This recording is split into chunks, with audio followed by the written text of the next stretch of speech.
I'm Debra Lee Baldwin in my garden with a very exciting project to share with you. Of all the photos in the second edition of Designing with Succulents that I get a lot of comments on, it's Jeanne Meadow's poolside pots.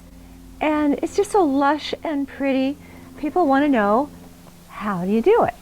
Well, basically a combination of graptopetalums, echeverias, and sedums, as well as their intergeneric crosses of graptosedum, sedovaria, graptovaria, and the like. And then you use the sedums for filler.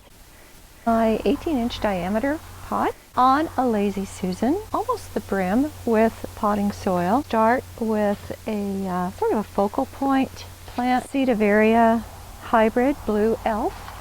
This is a succulent mix. It's sold that way from Oasis Water Efficient Gardens in Escondido. But all the plants are available through mail order. Graptosedum California Sunset, cross between a graptopetalum and a sedum. They will give you better color if you give them good light, up to a point. You don't want to sun scorch them. I like the fact that they have intact root balls, and I can just put them right in like that, leaning against the side of the pot.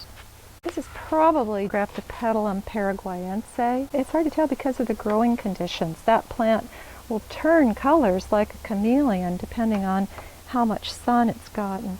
And wow, did you see how much I stuffed in there, and I still have all this to go? Copper tone stonecrop, barely rooted cuttings, so wonderful color. Most of the soil here is coming from the pots that the plants were in, which is wonderful soil. Use it if you can. I can't tell you how often I've run back to the nursery to get more plant material, even though I can hardly believe it myself that it took so much. And as long as we can't see the soil, we're good. Remember, these are filler plants. Their job here is not to cascade and drape, but rather to fill any gaps and enhance the look of lushness. And I'm hearing a few little snaps. I hate that sound, don't you? When you've knocked a leaf off of a succulent, nasty little snap. These all have in common, these graptopetalums, graptosedums, sedums, sedovarias, they all have in common that tendency to want to reproduce from those fallen leaves. Pot of sedum blue spruce, contrast in texture. And when your fat fingers get in the way, but you still need to reach down into an arrangement and settle the roots. So the chopstick, that's what you need that for. So basically, we're at the point now where we're looking for gaps. And if there's a colorful rosette that's sort of tucked in there and hiding, get in there and elevate it. Oh, I can hear those snaps. These leaves have come off. What you want to do when that happens is just drop them back down in the arrangement.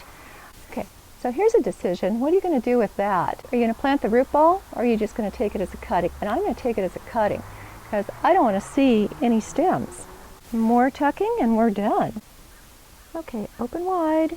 I think what really makes this work is the continuity and repetition of the types of plants. Very popular plants, easy to come by. Give it a good watering and clean off those leaves.